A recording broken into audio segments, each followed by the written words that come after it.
So Europa is one of the 4 major moons of Jupiter.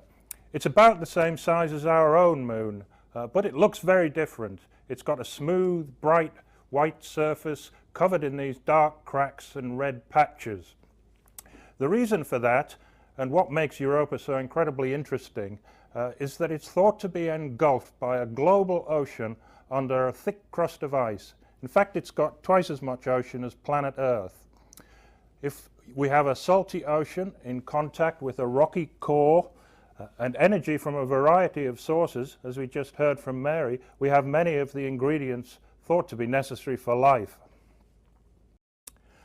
In 2014, we used the Hubble and detected evidence of what are probably water vapor plumes emerging from the surface of Europa.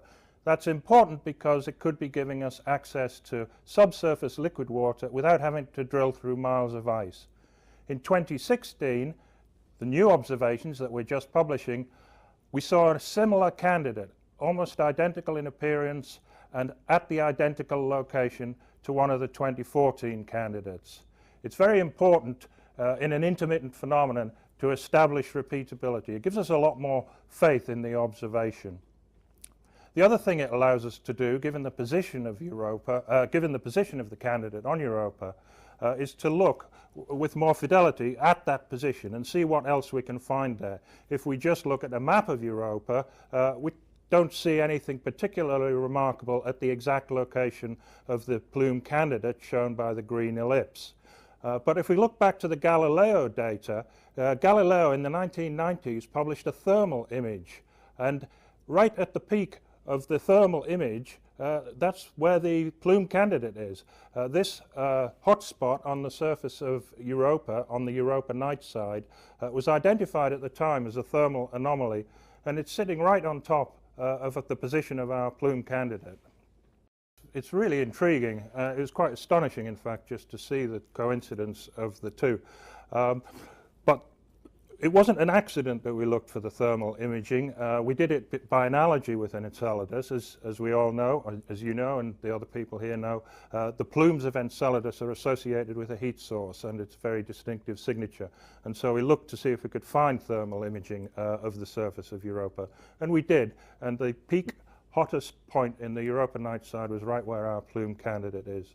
There's two possible explanations for a causal connection. Obviously coincidences could just occur, but there are reasons to think there could be a causal relationship.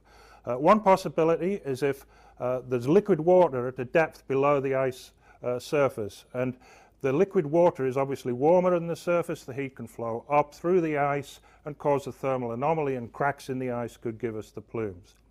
Conversely, the plumes themselves could simply be venting water vapor high into space from the Europa surface. We see plumes rising to 100 kilometers, 60 miles, and we would expect the water vapor to spread out over a much bigger area than that.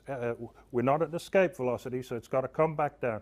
If a fine mist of water vapor rains back down onto the surface, then it can change the thermal character of that surface and allow it to retain heat longer. And so instead of heat coming up from below, it could be heat from above being slowly re-radiated during the Europa nighttime. And so it's a very intriguing pair of results. We discovered a repeating plume candidate, and when we looked at the Galileo data, we found the position of that repeating plume candidate was right at the position of a thermal anomaly. We look forward to the Europa Clipper mission, which Jim is going to tell us about, and that will characterize this and other areas in great detail. We looked 12 times, and we saw it twice in that location. We did see some evidence of plumes around the South Pole, polar regions a couple of times too, but it's much harder to locate the source when you're down at the polar region, and there isn't any coverage by Galileo in that region either. So we were lucky to find this one that did repeat was actually near the equator, and so it was twice out of 12 times, 1 in 6. The statistics tell us that just from random photon statistics, they're real. They're what we call 4 sigma results. Now that's not quite as strong evidence as you'd really like. You'd prefer it to be stronger than that, because at that level there's always the possibility that there's some sort of instrumental effect that you don't know about.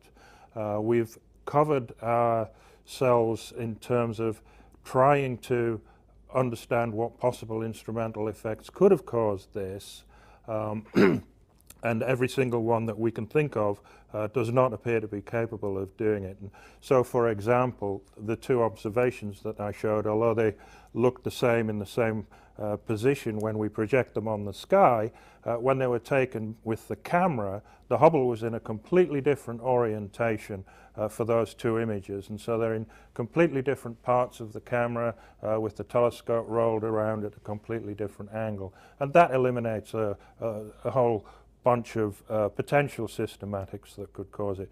So from the Hubble perspective, we're I wouldn't say it's not completely unequivocal the way it is with Enceladus. We're still at the limits of what Hubble can do, but we're growing in confidence because of the repeat and because of, in my case at least, I find the correlation with the Galileo thermal data quite intriguing and quite compelling.